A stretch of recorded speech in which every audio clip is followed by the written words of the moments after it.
এই দেখো বন্ধুরা, আজকে রাত্রে খাওয়ার জন্য বানাবো ডাল তরকা। এই দেখো, প্রথমে ডালটা একটু সিদ্ধ করে নিয়েছি। এই যে ডালটা সিদ্ধ করে নিয়েছি। আর এনে রসুন কুচি, পেঁয়াজ কুচি, টমেটো কুচি, কাঁচা লঙ্কা আর এদিকে একটা ডিম বড়া করে ঝুরি করে দিয়েছি। এখন কড়াইতে তেল দেবো। তেলটা গরম হয়ে গিয়েছে, এখন পেঁয়াজ কুচি দিয়ে দেবো। একে একে সব কিছু দিয়ে দেবো।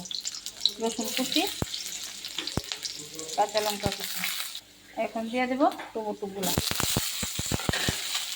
পরিমাণ মতো লবণ, একটু হলুদ গুঁড়ো।